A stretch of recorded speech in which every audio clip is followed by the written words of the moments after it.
Flamengo péssimo, péssimo. Perde para o Peñarol do Uruguai no Maracanã pelas quartas de final da Libertadores e se complica muito no torneio internacional.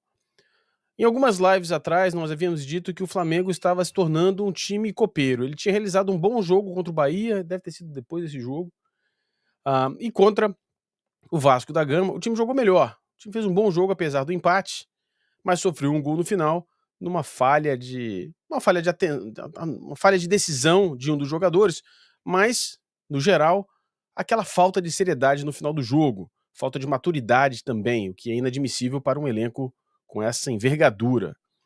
E no jogo de hoje, no Maracanã, eu esperava muito, apesar do time ser um time totalmente remendado, já que o Flamengo vem sofrendo com contusões ao longo da temporada, o Flamengo não conseguiu vencer o Uruguai. Teve alguns bons momentos, algumas boas jogadas construídas, mas completamente ineficiente nas conclusões e, mesmo assim, o número de jogadas realizadas, aquelas que levaram perigo, não foram muitas, foram poucas.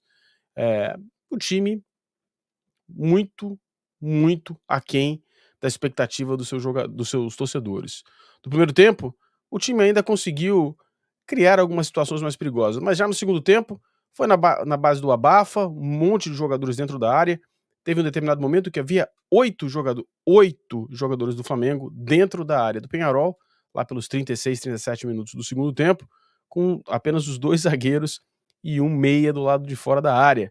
O Flamengo dependia de uma movimentação dos jogadores abrindo pela parte externa do campo para que essa bola fosse levantada na área.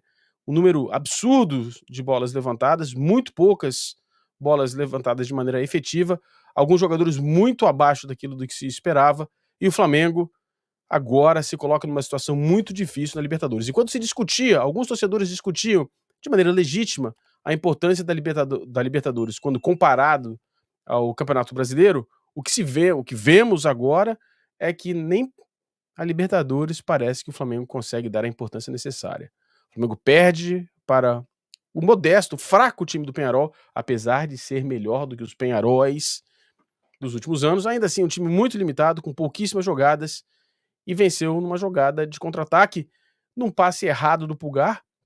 A bola caiu no único lugar do campo onde o time uruguai conseguiria montar o contra-ataque. Caiu nos pés de 2 jogadores que dispararam na frente, 2 jogadores abriram, o contra-ataque foi realizado e o gol do Paraguai, que eu tô falando do Uruguai, Paraguai, do Peñarol, saiu sacramentando o jogo. A partir daquele momento, o Flamengo teve alguns momentos positivos, mas muito, muito abaixo daquilo que se espera. Agora nós vamos ouvir uma enxurrada de críticas ao trabalho do Tite, que ganham cada vez mais consistência e ganham cada vez mais crédito. O trabalho não consegue se consolidar. Ainda não seria mais admissível o time oscilar da maneira que oscila. Fez 2 bons jogos e fez um péssimo jogo, talvez no jogo mais importante, considerando que o Flamengo tem, de fato, se não oficialmente, mas de maneira implícita, priorizado as Copas. O Flamengo se coloca numa situação muito difícil. É possível? Claro, esse time do Peñarol é um time fraco, é um time, ainda é possível, mas a situação é muito difícil, particularmente olhando para esse futebol. Time mal treinado, jogadores abaixo, salvo o Bruno Henrique. Também acho que o Bruno Henrique ele se esforçou, mas não jogou bem não, tá? E algum outro. O time do Peñarol melhor taticamente. Uma tática simples, né? Gente, hoje não dá pra defender o Tite. Não dá pra defender o Tite. Time cretino em campo, feio, sem criatividade, sem bolas pelo meio, só balão terrível na área. O Flamengo não oscila, pois joga mal quase sempre. Não, jogou bem contra o Vasco, jogou bem contra o Bahia. O Sharman, para fazer 1 a 0 lá no Uruguai, dá pra fazer 1 a 0 lá no Uruguai, a torcida tem que invadir. Vamos lá, porra, otimismo. Não dá pra ter otimismo 2 minutos depois desse jogo horroroso do Flamengo. Horroroso. Tem que esperar algumas horas, né? Tem que esperar algumas horas para dar uma acalmada, para aí sim começar a construir o otimismo, né? Mas não dá para não dá para dar otimista agora depois desse jogo. Todo respeito aí ao nosso amigo Sharman, não dá, né? O jogo horroroso, jogando o que jogou hoje, não dá. O Garejo passa, Fabrício Bruno cerca liso, Varela não cobre. O que passou nas costas, todo mundo... o gol foi uma vergonha. O gol foi uma vergonha. O melhor em campo é o Léo Ortiz, o cara que ele jamais poderia ter tirado, nem para entrar o De La Cruz, muito menos o Pulgar. Dessa vez o Tite vacilou feio, disse aqui o Carlos Augusto. Uma situação complicada aí, porque o Ortiz não jogou ainda de primeiro volante, propriamente de primeiro volante, tá? E era uma situação difícil pro Tite tirar o Ortiz, mas a questão não é essa. O Ortiz tinha que estar jogando na zaga, porra. Então, a gente fica discutindo aqui, a gente vai entrar nessa discussão. Houve essa discussão lá com o querido Falso 9 e o Bernardo, mas a discussão tá errada. A discussão não é essa, galera.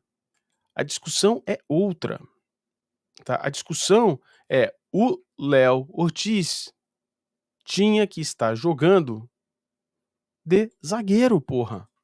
A gente tá discutindo ele de volante, se ele. Aí eu disse lá que falou: ó, tudo bem, eu entendo, tá jogando bem, foi o melhor jogador em campo, no jogo tal, tal e tal. Só que não é um volante, o cara não faz cobertura. Pô, não dá, não tem. Mas tá errado essa discussão. Esta discussão está errada.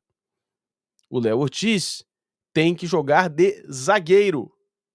Ele é zagueiro. Ele tem o tempo das coberturas de zagueiro. A cobertura do zagueiro é lateral. Ele faz o volante, quando sobe, ele tem que fazer uma cobertura em diagonal para trás. É mais complicada, tem um dificultador enorme.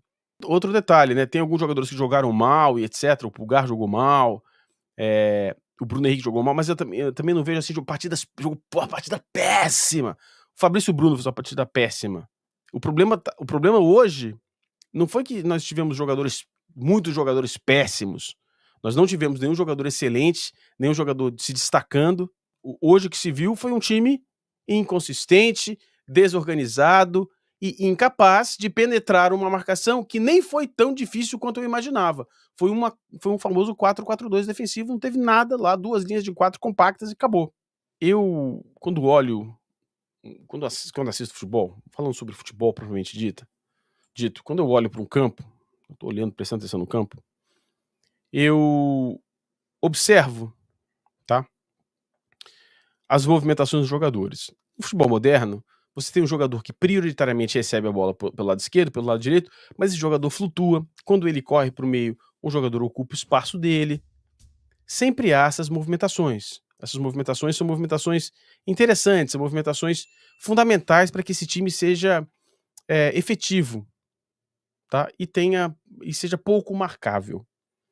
Mas quando você olha para o Flamengo e essas alterações acontecem, você nota que essas alterações não são treinadas.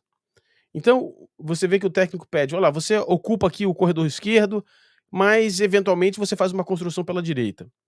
Ou pelo corredor central, vai. Você ocupa a esquerda e você faz a ocupação do corredor central próximo ali ao lado esquerdo.